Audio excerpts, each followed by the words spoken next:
Bonjour à toutes et à tous et bienvenue sur TV Vendée en ce mardi 9 septembre pour votre journal d'information de la mi-journée. C'est officiel, la chute du gouvernement de François Bayrou a été entérinée hier soir par le vote de confiance qui avait lieu à l'Assemblée nationale, un scrutin largement remporté par le non avec 364 députés contre le Premier ministre et 194 pour. Du côté des élus vendéens, seule la députée non inscrite de la 4e circonscription, Véronique Besse, a posté un message sur ses réseaux sociaux en réaction, déclarant, je cite, « François Bayrou a contribué au naufrage du paquebot France, mais préfère nous dire que le désastre serait imputable à ses passagers. Je n'avais d'autre choix que de dire non à la confiance ». Concernant les sénateurs vendéens, une seule réaction là aussi, celle de la sénatrice UDI Annick Billon qui déclare « Il faut trouver un chemin et sortir des querelles stériles. Notre pays en a besoin, il le mérite ». Le Premier ministre a donc remis sa démission au président de la République ce mardi à midi, une issue fêtée dès hier soir par certains partout en France. C'était le cas notamment en Vendée à La Roche-sur-Yon. Ce soir, pour nous, c'était une étape surtout. C'était un moment festif dans la construction du mouvement du 10, qui est donc un mouvement citoyen collectif. Et c'est une étape parce que Bayrou est donc parti. Il n'a pas eu la confiance, on s'y attendait, la confiance du Parlement, ce qui n'est pas rien. Et on souhaitait le fêter ensemble. On espère que ça va bouger, que les choses vont bouger en notre faveur, mais on n'est pas sûr malheureusement. Je trouve qu'on ne taxe pas assez les riches, donc ce serait favorable de détaxer un peu plus et que aussi pour le climat, on est moins engagé que sur le climat, donc on devrait être un peu plus sur le climat aussi. Nous on est là, le 10, pour dénoncer ça. Bayrou, on vient de voir que le gouvernement est tombé, on s'en doutait, mais nous on va au-dessus de ça. On aimerait, c'est vrai, la démission de Macron, parce que c'est pas vraiment Bayrou, c'est infusible. Et je pense que la démission de Macron, ça permettrait aux gens d'aller voter. Le même type de rassemblement a donc eu lieu hier soir devant plusieurs mairies de communes vendéennes, comme vous allez pouvoir le voir avec ces images réalisées hier par Cyril Guillet à Fontenay-le-Comte. L'occasion ainsi pour les manifestants d'évoquer autour d'un verre les prochaines actions prévues demain en Vendée dans le cadre de la journée Bloquons tout. Un mouvement national prévu donc ce mercredi 10 septembre porté par ce slogan « Bloquons tout », né sur les réseaux. Il vise à paralyser des points stratégiques du pays afin de protester contre la politique du gouvernement désormais démissionnaire. Plusieurs syndicats ont rappelé leur engagement dans cette journée, comme c'est le cas de la CGT, de FO ou encore de l'association Attaque qui souhaite maintenir la pression sur le président de la République Emmanuel Macron. Alors à quoi s'attendre demain en Vendée? Quelles actions sont prévues ou pourraient avoir lieu? Élément de réponse avec Louise Viadger. Les actions seront concentrées à La Roche-sur-Yon ce mercredi matin.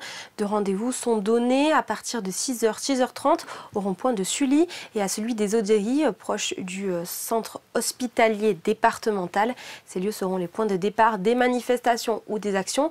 Ils sont également des zones refuges, c'est-à-dire des endroits déclarés où chacun peut venir tout au long de la journée. Il y aura des permanences avec des distributions, avec de la documentation et pour avoir toutes les informations sur la mobilisation tout au long de la journée. Selon Attaque et le groupe syndical Solidaire, rien ne serait pour le moment vraiment organisé puisqu'il s'agit d'une mobilisation citoyenne.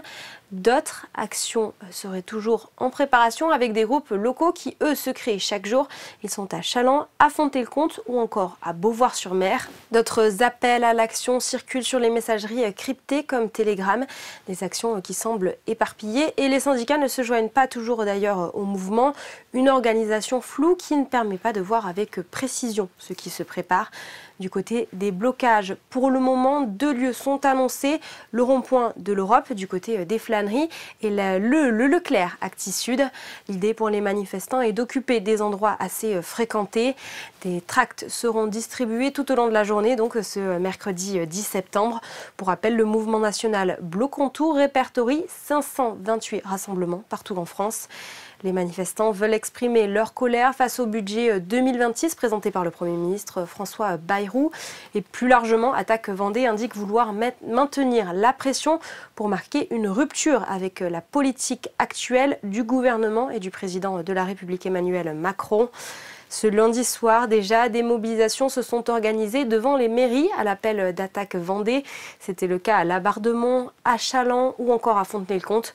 Le but étant de faire le point justement sur les rassemblements qui auront lieu ce 10 septembre.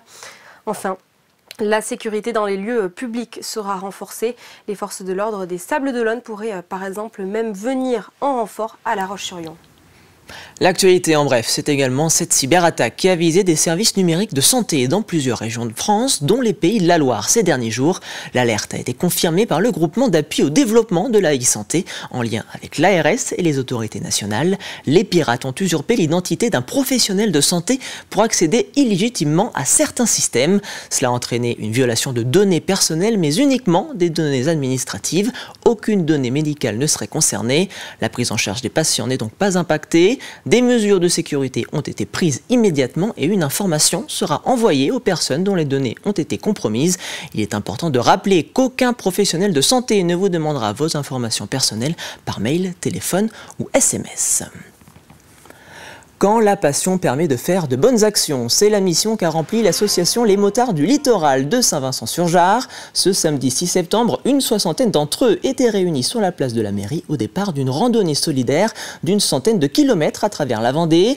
Derrière cette manifestation, une récolte de fonds afin de financer l'achat de voitures électriques permettant aux enfants hospitalisés de la clinique Porte-Océane des Sables-d'Olonne de se rendre de leur chambre au bloc opératoire. C'est une belle balade dans les marais, ça fait connaître l'intérieur des terres plutôt que toujours le bord de mer. En plus, le bord de mer, là, il y a beaucoup de monde et c'est moins évident parce qu'il faut rester groupé, il faut beaucoup de prudence dans des balades moto comme ça. Je dois dire qu'on a une excellente ambiance et qu'on travaille pour des causes aussi, pour faire ressortir un petit peu, comment dirais-je, le bien des motards, parce qu'il y en a qui ne se comportent pas toujours très bien, et là on remonte un petit peu la cause des motards. Moi j'avais un enfant qui avait la mucoviscidose, donc j'ai déjà fait plein de choses pour vaincre la mucoviscidose. On faisait aussi pour Camarois, les femmes battues, les violences intrafamiliales. Tout ce qui est social, en fin de compte, on essaye d'en faire un maximum. On termine ce journal avec un mot de l'Open de Vendée de tennis. Il se déroulera dès le dimanche 28 septembre avec une journée de qualification. Le tournoi aura lieu, lui, du 29 septembre au 5 octobre au Vendée-Espace.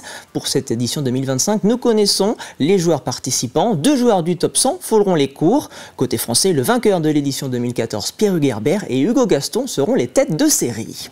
C'est la fin de ce journal. Merci de l'avoir suivi. Très belle journée sur TV Vendée.